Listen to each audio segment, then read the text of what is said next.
Hello, welcome to Stephen Speak. On today's episode, I'm going to be talking about a British tradition, maybe more of an English tradition actually, about celebrating an event that didn't happen with a bang. Stick around for me to explain, or you might have already cottoned on.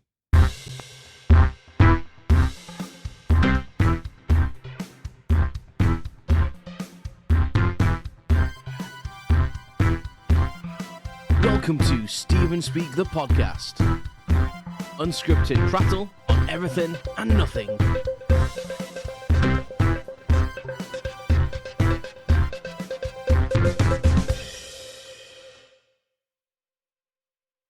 Thank you for joining me today. I hope you're well. Settle down, whatever you're doing. Whether you're driving to work, or you're at a brew, or you have 20 minutes out of your week to listen to my sultry tones, and just relax, and I'll take you on a prattling journey as usual. So thank you for listening. If you're new to Stephen Speak, don't get your hopes up. It's a meandering load of bullshit that I speak, but hopefully it's entertaining at some point. Go back and check out my other episodes. This is the third season now, so I've slowed down production a little bit because I went a bit hell for leather at first. I've slowed them down now to one a week. Yes, but this week I'm going to be talking about an event that happens in the UK every year, but predominantly probably England actually. For at least now, as far as I'm aware, it's probably more of an English thing. And that is Bonfire Night, or Guy Fawkes Night. Now, anyone that lives in England will have heard of this. It's been going on for 400 odd years, so it's quite a tradition. But it's a little bit of a strange one, I think, and I've always found it a bit peculiar, even when it was explained to me as a kid, and I've always not really enjoyed it. I enjoyed kind of like maybe the traditions that came out of it, but not maybe the actual event itself. And I'll explain. So, for those that you don't know, Bonfire Night, or Guy Fawkes Night, originated because a chap back in the day, back in the early 1600s, 1605 to be sure. I've done a little bit of research on this, literally 3 minutes before starting this recording, so nothing too major. But basically, a chap called Guy Fawkes, whose real name was Guido Fawkes, which is funny to me. Never knew that. But Guy Fawkes, he also apparently went as a pseudonym John Johnson as well, which is highly original. Anyway, he was a member of, I suppose you'd call it kind of like a terrorist organization, I suppose, from a certain standpoint.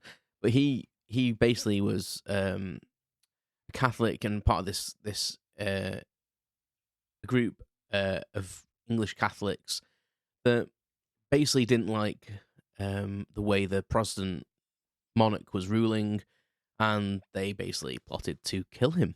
So it was King James I, and they basically want to restore a Catholic monarch back to the throne, because Britain was, or England at least, was becoming more and more Protestant.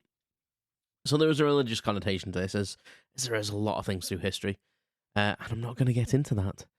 But yeah, he was unsuccessful because there was a couple of people that they didn't want to kill, apparently. And I remember this from school. So the group basically sent a couple of letters to a couple of people that they kind of liked and didn't want to kill in this terror act, which was basically blowing up the Houses of Parliament in London, which is a beautiful building, and I would advise you go and look at it, or even go inside, because it's fantastic. It's a fantastic looking building.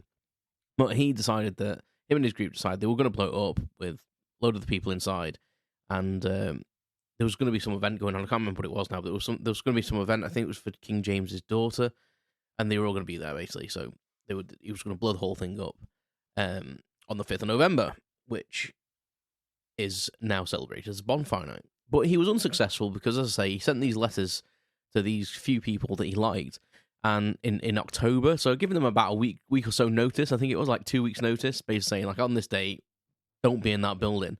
And they basically grassed him up. Basically, they literally took the letters straight to the authorities and said, "Listen, we've just received these letters. It looks like someone's going to plan to blow up the Houses of Parliament." And Of course, Guy Fawkes was, I think he was in the basement or in some part of depths of the building where they'd hidden all the gunpowder, and there was quite a lot of gunpowder actually. I was looking on, I know Wikipedia can't be completely accurate, but it's not too bad. But there was like 36 barrels of gunpowder. Now, another part of the website basically says that's like 50 kilograms of gunpowder, and I don't know if that's right, whether they were small little barrels or not. But I mean, that's some amount. But it basically, by modern standards, that would have done the job. But they apparently caught him the night before, so they went down into the depths of the Houses of Parliament, and they caught him basically guarding all the gunpowder because he was the one that was going to set it off.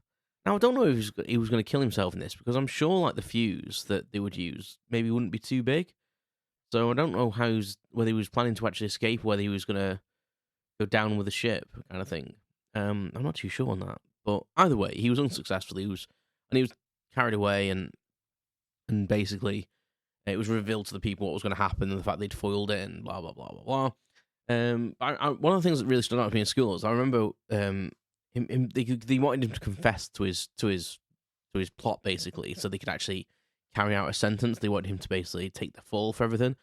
And one of the things I remember from a textbook in school was an example of his autograph apparently on a document, and then his autograph again once they'd tortured him, and it was like you couldn't really make it out. Really, it could have been anyone's. Really, it was almost kind of makes it like a bit pathetic to have tortured him for so long, because you can't really tell it's Guy Fawkes' signature. So they could have literally just gone, "Yeah, you did it." Someone signed for him and said, "Oh, that's just because we tortured him." But they sentenced him to being hung, drawn, and quartered, which is something they used to do in the UK, which wasn't particularly nice. So what it involved was basically, I believe, being hanged until you're nearly dead. So it doesn't break your neck or anything like that, but it basically chokes you and makes you pass out and stuff, and they keep waking you up, and they do that for a while. And then they basically remove your genitals, and you're still alive. And then they disembowel you by removing your entrails, etc. And then they're still alive. They do it in a way that you're still alive, which is, and apparently it's like super, super painful, and it's like the worst thing ever. And then they behead you, and then they cut you into pieces. And what they used to do was, they used to send, they should put your head on the bridge, I believe. Like certain people that were super important or really made an example of, they display the body. So in the film Braveheart, that's what happens to William Wallace. He's hung, drawn, and quartered. And that bit at the end when he shouts, spoiler alert, when he shouts freedom, that's while he's being basically disemboweled, and he passes out or dies. I think he just passes out, to be fair. But he might die. But yeah, then they behead you and quarter you. So really, quite a nasty thing, really. And that was kind of the worst, one of the worst things they do. So that was for like a thing for traitors and the enemy of the state kind of thing. So yeah, pretty nasty stuff, really. But from all that, I'm sorry if that was too graphic for you, by the way. But from all of that, like, they started kind of a celebration that didn't happen. So people back in the day must have actually liked politicians. I don't know. I'm not trying to incite any violence on the Houses of Parliament, but the British have a kind of a dark humour, and there's normally one person every year that cracks a joke of, wish it would happen now, because politicians, you know. But I'm not wishing a terrorist attack on the Houses of Parliament. Just to be clear, it's not the way to go. We have a democracy apparently for a reason. It's not going to turn into a rant, honestly. It's not going to turn into a rant.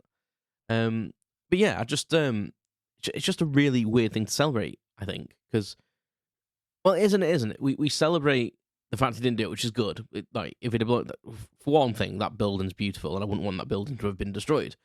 I just think it's really strange that we celebrate it by building fires and building bonfires and then setting off fireworks. Even that isn't weird. Maybe it's just me. I just think it's a bit odd. Because we don't do that for most other days in the UK. Well, any other day in the UK, really. We don't really. Fireworks weren't massive when I was growing up in the 80s. You could literally buy them around Bonfire Night, maybe for a week before, 2 weeks before, and then they literally stopped being sold. There was really, really, really, really strong laws on it in the day, and you had to have like a license or a special reason to get them and stuff. Well, not a special reason, you had to have a license, I believe. And they were literally sold to the public, really, really restricted for a short period of time. And nowadays, it seems that you can pretty much buy fireworks most of the times of the year in the UK. It's got really popular at New Year's. I think after the millennium, it became really popular to set fireworks off at New Year's Eve. But yeah, I've always just thought it was a strange thing. And in the UK as well, they used to, so back in the day, they started making bonfires, and apparently the government and the king allowed it as like a celebration. And then I'm guessing it's become more of a thing, and then more traditions add on top of that. So I suppose with the advent of like, I don't know, gunpowdered fireworks, they were added into the mix, and also actually putting an effigy of Guy Fawkes on top of the bonfire. So, and this one is probably like the weirdest thing for me. I never actually did it, but some kids and stuff around my area where I was growing up used to. So what people used to do is, and let me know if you ever did this as a kid or if this happened in your area, because I think it's weird, and a bit dark, really.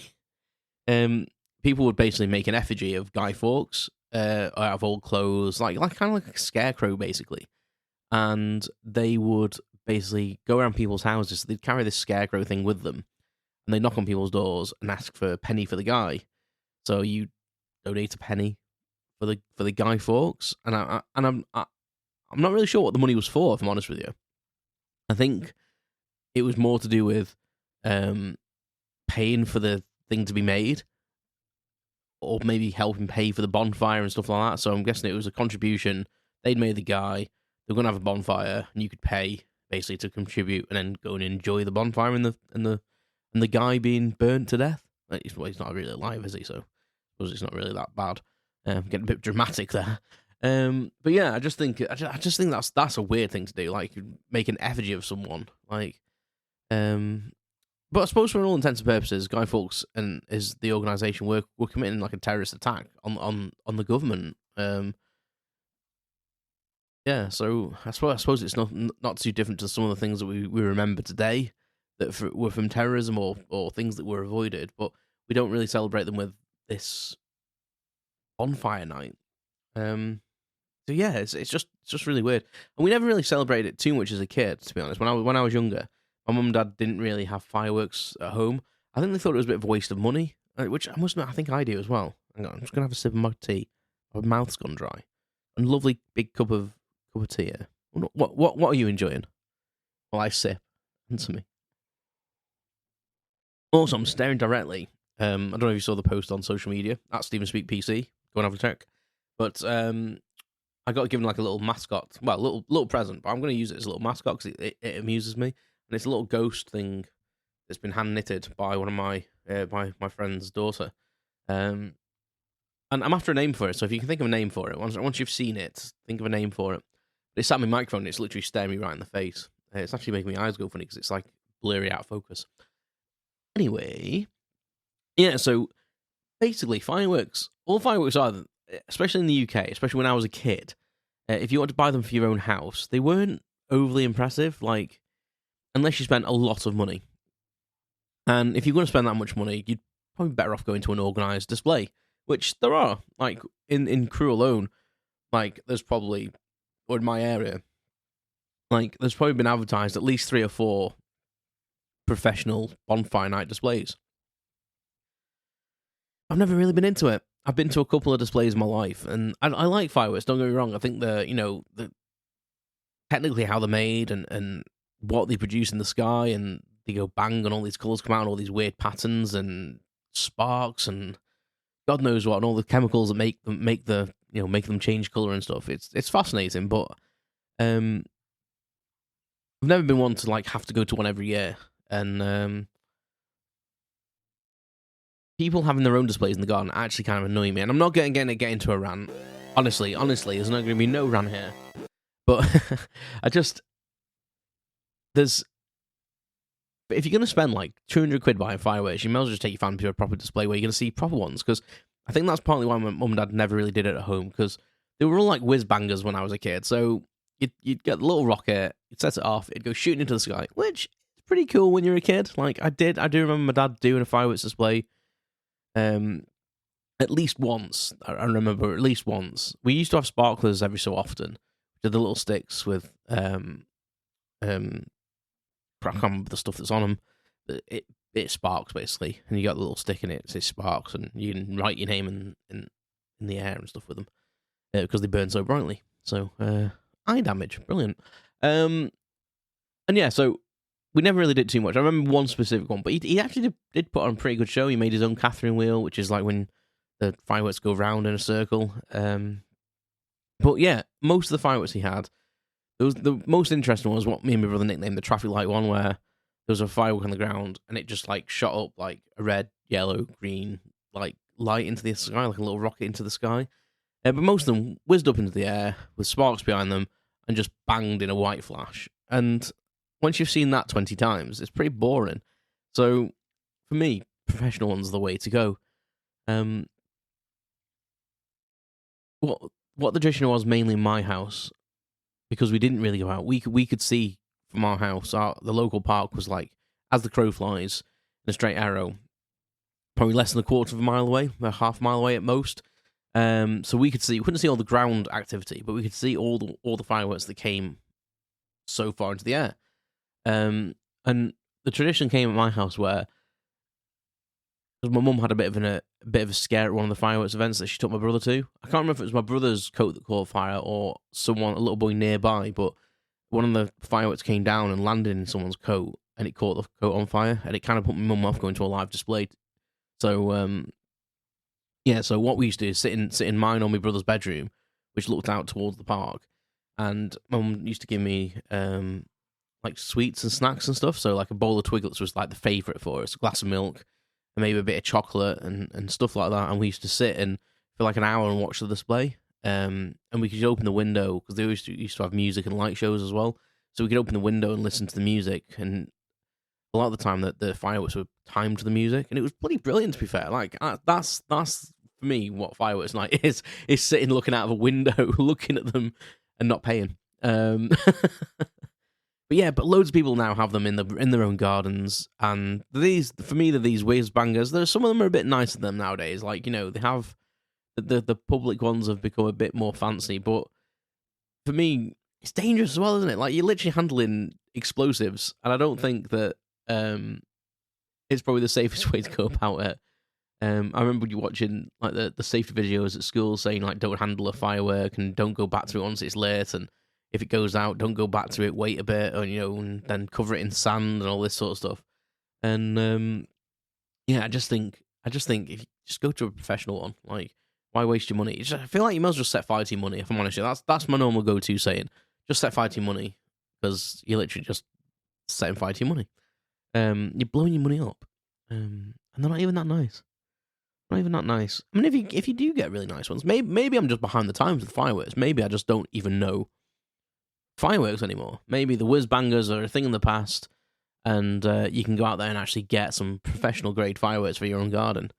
But then you've got to be, you know, you got to have the garden to do it, and you've got to set it up. You know, because you have to put stakes in the ground so they go fly up straight. And maybe it's just because I'm lazy. I don't know.